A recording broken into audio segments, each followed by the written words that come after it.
all about second component of your exercise session, which was about aerobics. और उसमें हमने simple aerobics move है, फिर step aerobics है, फिर running, walking है, फिर cycling है, which can be indoor, which can be outdoor, and then swimming. और इसमें best ways कि आप उसको ACSM guideline के according जो है A, B, C, D के according आप अपने जहन में इसको बिठाओ.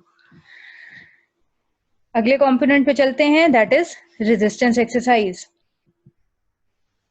तो अब रेजिस्टेंस में है कि आपको ख्याल रखना है कि वॉल सेल ओवरऑल जो जनरल हमारी अंडरस्टैंडिंग है कि रेजिस्टेंस एक्सरसाइजेस से. बेटा मुझे 2 मिनट दोगे, मैं कॉल अटेंड कर लूं? जी मैम. Okay ma'am.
हाँ जी.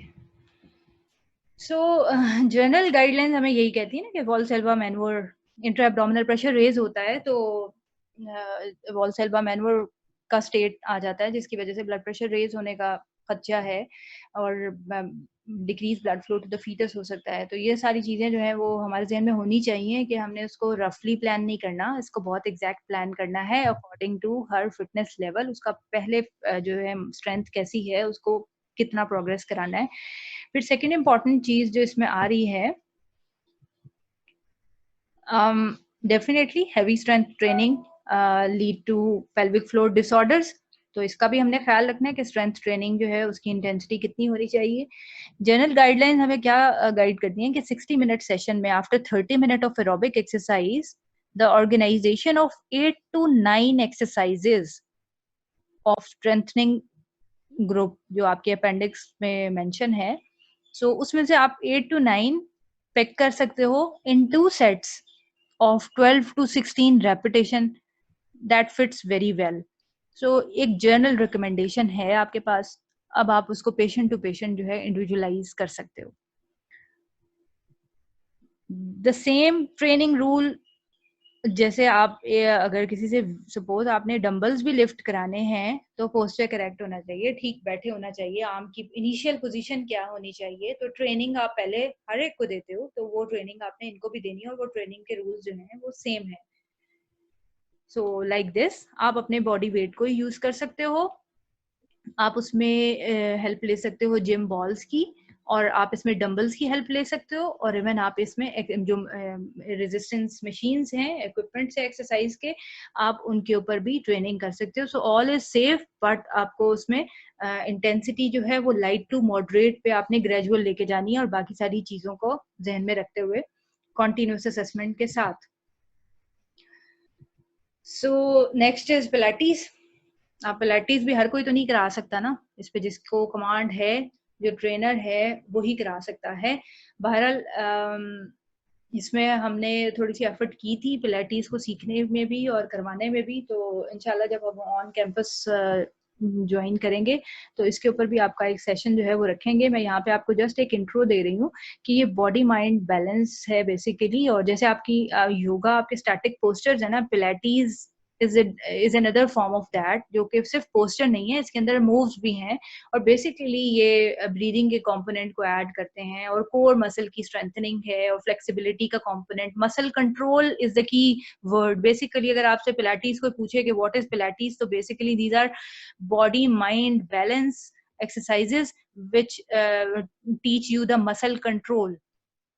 स्लो मोशन में करते हैं और that require precision and control. That is why, because ये फास्ट मूवमेंट नहीं है, तो जितनी भी मूवमेंट, जब भी आपकी एक्सरसाइज में मूवमेंट स्लो होती है तो आपका कंट्रोल ज्यादा चाहिए होता है, प्रिसीजन ज्यादा चाहिए होती है। These are safe and effective to start और continue during pregnancy as long as intensity, और ये सारी चीजों को आप मेजर कर रहे हो। और इसमें भी सिंपल, इसकी बहुत ज्यादा एक्सरसाइजेज हैं इसमें, तो इसके अंदर भी जो है वो आप सिंपल से कॉम्प्लेक्स की तरफ with fitness and with skill level ही आप इसमें प्रोग्रेस कर सकते हो। और short periods of 10 to 15 minutes of Pilates exercises can be included in a complete और prenatal exercise session। अच्छा, अब इसके अंदर चूंकि स्ट्रेंथिंग का कंपोनेंट भी है, इसके अंदर फ्लेक्सिबिलिटी भी है, इसके अंदर पोस्चर भी है, ब्रीदिंग भी है, तो इसलिए आपने इसको एरोबिक्स में नहीं डाला। It is not totally aerobic, तो ये कुछ मिक्सचर है बहुत सारी एक्सरसाइजेस का, तो इसलिए इसकी कैटेगरी ही अलग है। तो हमने पहली कैटेगरी तो एरोबिक एक्सरसाइज की पढ़ी, और दूसरी पढ़ी हमने रेजिस्टेंस एक्सरसाइज। तीसरी, अगर आपको इस पे कमेंट है या आपके पास कोई ऐसा फिटनेस ट्रेनर है जो पिलाटीज करा सकता है, तो व्हाई नॉट, आप इसको भी इंक्लूड कर सकते हो अपने एंटीनेटल सेशन के अंदर। Next is about the abdominal exercise. अब इसके अंदर भी काफी कंट्रोवर्सी आती है ना एब्डोमिनल स्ट्रेंथनिंग को लेके, इफ इट इज नीडेड और नॉट। पहली चीज तो ये कि इसकी क्या रिक्वायरमेंट है, और सेकंड चीज ये कि भाई इससे हार्म तो नहीं होने वाला, क्योंकि इन जनरल परसेप्शन तो यही है ना कि आप वो कर्ल अप्स नहीं करते हो, आप उस तरह से क्रंचेस नहीं कर सकते, बिकॉज उससे इंट्रा एब्डोमिनल प्रेशर रेज होगा, और जैसे थर्ड ट्राइमेस्टर में तो आप इमेजिन भी नहीं कर सकते इस चीज को, क्योंकि उससे जो है वो discomfort ज्यादा होगा। So ACOG recommends the strengthening of abdominal and back muscles but in a light category, और उसके अंदर सारी प्रिकॉशंस को जहन में रखते हुए ही आप ये सारी चीजें करनी है। तो इसमें मिथ्स भी, और इसका एविडेंस यही है जिसकी बेसिस के ऊपर आपको ACOG गाइडलाइंस भी मिलती हैं। So definitely stage of pregnancy matter, or you have to either fully eliminate in the third trimester or you have to modify what you were doing। Breathing को प्रॉपर रखना है ताकि आप उसमें वॉल्सेल्वा मैनूवर इंड्यूस ना कराओ। Quickly move from the state of tension to relaxation, जो हम एब्डोमिनल के अंदर, जैसे सिंपल अभी आप बैठे बैठे अपने एब्डोमिनल्स को कॉन्ट्रैक्ट करो और रिलैक्स करो, तो एक स्टेट ऑफ टेंशन से आप स्टेट ऑफ रिलैक्सेशन के अंदर जाते हो। तो ये जो परसेप्शन है ना, ये डिलीवरी के एस्पेक्ट पे बहुत इंपॉर्टेंट है। जब पेशेंट को आप ये चीजें पहले से ट्रेन कर देते हो, तो एब्डोमिनल्स को रिलैक्स, क्योंकि at the time of delivery आपको सब कुछ लेट डाउन करना है, आपको सब कुछ रिलैक्स करना है। तो once you know the state of tension, then you are better able to relax your body. So quick shifting from the state of tension of abdominal muscle to the state of relaxation, this is important। Then next important point जो abdominal exercises के relevance से है कि lumbar lordosis Aahista Aahista बढ़ता जा रहा है ना। सो नॉर्मल आप एब्डोमिनल एक्सरसाइज, जैसे अगर आप अपर बॉडी की हेल्प भी ले सकते हो, आप लोअर की भी ले सकते हो।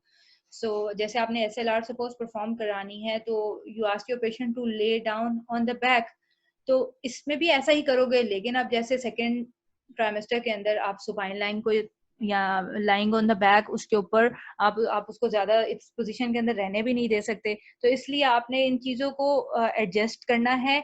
और एब्डोमिनल्स को, अगर आप ट्रांसवर्सस एब्डोमिनल्स को एक्टिवेट कर रहे हो, तो आपने पेल्विक फ्लोर को भी साथ एक्टिवेट करना है। एंड डेफिनेटली आपको अटेंशन पे करनी है कि कहीं ऐसी एक्सरसाइजेस करने से आपको कॉन्ट्रैक्शंस तो नहीं फील हो रही, जो कि ब्रैक्सन हिक्स कॉन्ट्रैक्शन, नॉर्मल बेबी की जो कॉन्ट्रैक्शंस हैं, अगर वो सपोज ज्यादा हैं या इस तरह से, तो देन यू मस्ट स्टॉप और यू मॉडिफाई।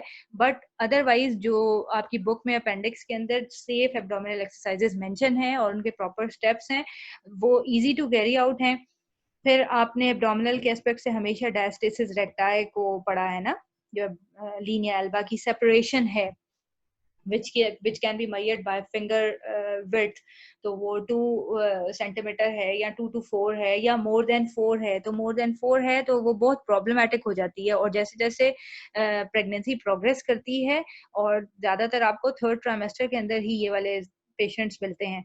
अब ये मेजर सपोर्ट है आपके एब्डोमेन की, तो once your abdominal muscles are weak, तो अगर तो आपने सेकेंड ट्राइमेस्टर में इसके ऊपर कुछ फोकस किया है तो रिस्क ऑफ डायस्टिसिस रेक्टाई जो है वो ऑटोमेटिकली रिड्यूस हो जाता है।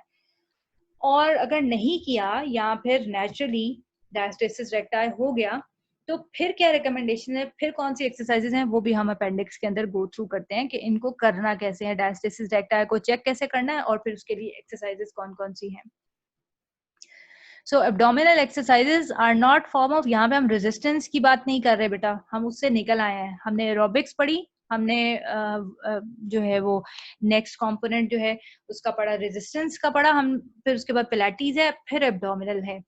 तो यहाँ पे आप कोई रेजिस्टेंस नहीं दे रहे हो बॉडी को।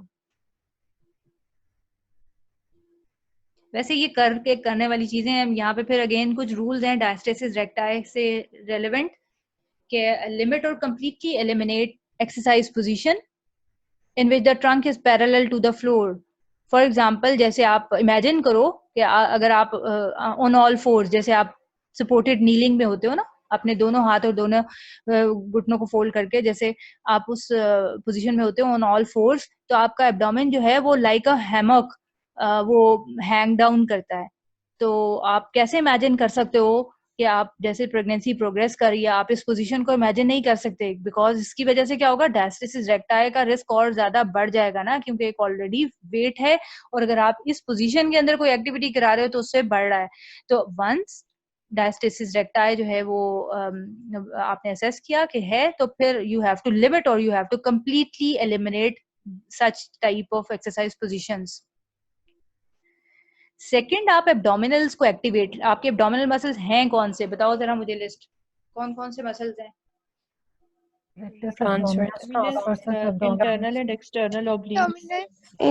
Transverse abdominis, external oblique, internal oblique.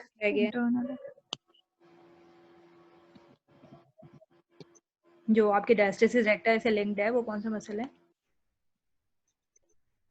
Rectus abdominis and internal external oblique. जी, 4 मसल्स हैं, आपका रेक्टस एब्डोमिनस, आपके इंटरनल एक्सटर्नल ओब्लिक्स और आपका ट्रांसवर्सस एब्डोमिनस। ट्रांसवर्सस एब्डोमिनस बहुत इंपॉर्टेंट मसल है, जो आपका कोर मसल है, उसकी इंटीग्रेशन बहुत इंपॉर्टेंट है। तो अब हम जब बात करें एब्डोमिनल एक्सरसाइज की, तो अगर आप सपोज अभी बैठे हुए हो और आप अपने ट्रंक को रोटेट करो, राइट और लेफ्ट पे रोटेट करो, तो क्या आप अपने एब्डोमिनल की हेल्प के बगैर ये कर सकते हो? अगर सिंपल आप ट्रंक की मूवमेंट्स कर रहे हो तो ट्रंक का कंट्रोल जो है वो आपके सिर्फ आपके बैक मसल से नहीं आ रहा, आपके एब्डोमिनल मसल से भी आ रहा है ना। आपके इंटरनल एक्सटर्नल ओब्लिक आपका यही तो काम करते हैं, आपके ट्रंक की रोटेशंस करते हैं। तो this is what meant by the abdominal exercise. अभी क्योंकि हम थोड़ा इमेजिनेशन मोड पे चल रहे हैं, पिक्चर कोई नहीं है, इसलिए मैं आपको यहाँ पे समझा रही हूँ। लेकिन जैसे जैसे आप प्रेगनेंसी प्रोग्रेस कर रही है तो आपको इसका भी ख्याल रखना है ना, आपको ट्रंक रोटेशन का या लैटरल फ्लेक्शंस का you can not intensify mechanically, because अगर डायस्टेसिस रेक्टाई है और आप ट्रंक को रोटेट कर रहे हो या आप लैटरल फ्लेक्शन में जा रहे हो, तो देयर आर चांसेस कि आप इस गैप को ग्रेजुअली इनहेंस कर दो। सो ये कुछ रूल्स हैं रिगार्डिंग डायस्टेसिस रेक्टाई।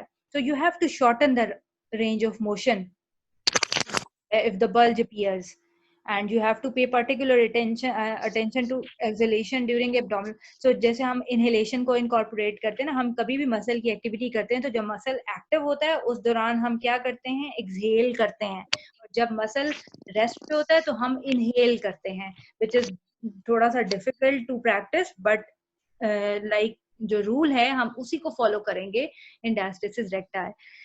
देन आप मसल, आप अपने वो हैंड्स की भी हेल्प ले सकते हो to mechanically bring the abdominal muscles together. इसकी पिक्चर भी आपकी बुक में है, तो उसको भी हम एक दफा देख लेते हैं कि आपने हाथों की मदद से कैसे आपने क्लोज करना है गैप को।